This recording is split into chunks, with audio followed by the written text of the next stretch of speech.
Loughton Station is on the Central Line of the London Underground, just a handful of stops from the Eastern End at Epping. It's certainly a distinctive-looking station. Art Deco stations on the Underground aren't exactly a novelty, but this one is different. The style isn't quite like anything else on the Tube, and in fact, it's kind of an architectural pioneer. Depending on how you count these things, this is either Loughton's second or third station. The original one was built in 1856 and was about here. It was the terminus of a line from London owned by the Eastern Counties Railway. Back then, this was a country village, and the main draw of the line was that it was a means for people to get out from London for a day in the countryside in the nearby Epping Forest. In fact, it had an extra platform especially for day trippers, and special trains would be laid on for them. But then, just 9 years later, the station was replaced. The Eastern Counties Railway had amalgamated with a number of other railways in East Anglia to form the Great Eastern Railway. The Great Eastern decided that if a line to Loughton was popular, a line all the way to Ongar would be even more popular. That would require realignment, and so the old line was replaced with a new one. The new station was slightly south of the current one, and it was good. Now, I've talked a bit about the stations along this part of the Central Line, including in a recent video on Woodford, and those cover the basics of this line's history. But, long story short, by the 1930s this line was looking kind of shabby. The Great Eastern had become part of the London and North Eastern Railway, who were quite a poor company.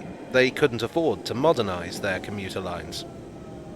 While other railways were introducing diesel rail cars and electric trains, this line was worked by elderly steam locomotives. There had been a lot of development along this line, but not enough to make the commuter services pay their way. In 1935, London Transport put forward a proposal, a massive scheme of investment known as the New Works Programme. From the London and North Eastern Railway's perspective, this would mean that they would get funding to upgrade some of their lines, but that they would give others to the London Underground. That wasn't really a problem. The LNER would be compensated, and the loss of a few unremunerative lines in exchange for making the rest profitable was a pretty good deal. As part of the deal, in preparation for the handover, the LNER began modernising some of their stations. They employed the architect John Murray Easton to come up with their new stations. Loughton was the first on this line. Easton came up with a design that drew clear influence from what was being done on the Underground at the time. For comparison, here are some of Charles Holden's stations that were being built at the same time. And you can see many of the same stylistic cues. Loughton is a modern building for the 1930s, with a fairly simple and symmetrical outline, making much use of brick and concrete. The brick they used was imported from the Netherlands. I'm not exactly sure why this variety of brick was chosen, but it was appropriate given how much modernist design on the Underground had been influenced by European architects. The design allows a lot of natural light in, which both saves money on electricity and makes it feel pleasant and airy. And at the front it has an approach that enables the station to be integrated with local bus and taxi services. Structurally, it's a little different from what the Underground was doing. Underneath the brick facade, the building is constructed around a steel frame, not dissimilar to a skyscraper. Actually, this way of designing a tube station was nothing new either. Leslie Green had adopted the same process when he built his well-known stations for Underground Electric Railways of London in the early years of the 20th century. You know the ones with the oxblood-coloured tiles on the outside. And instead of using panes of glass, Loughton uses glass bricks in its arched windows. In the corridor leading to the platforms there are these little round skylights, which were quite popular at the time. These were also installed in the platform canopies, but sadly those ones have been filled in the years since. You might recall that when I did my video on the Chessington branch line, something similar happened there.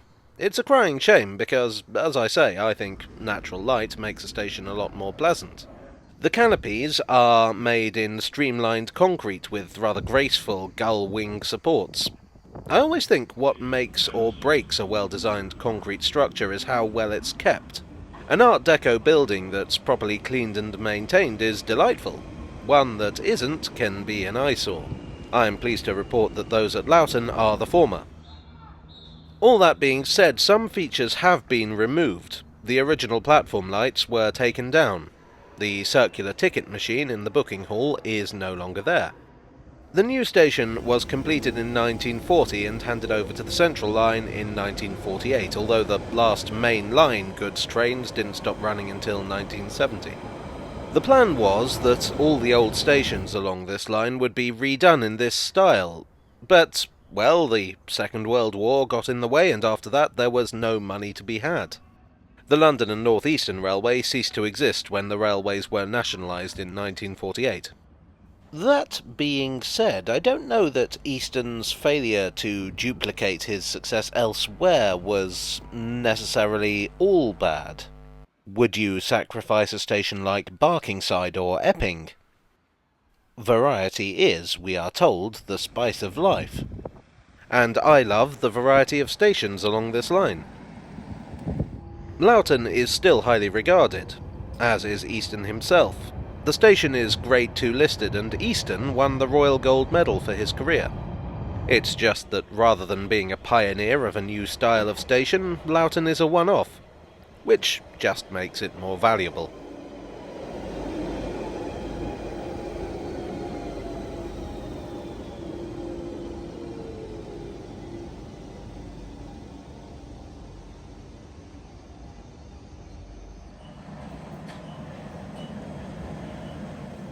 Good evening. I hope you enjoyed this steel-framed tale from the tube. If you did, perhaps you would consider hitting the like button to let YouTube know.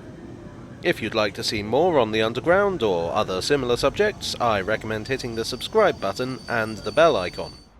Thanks as always to my donors on Ko-fi and Patreon. You are the sunlight to my booking hall. And I'll see you all again very soon for another tale from the tube.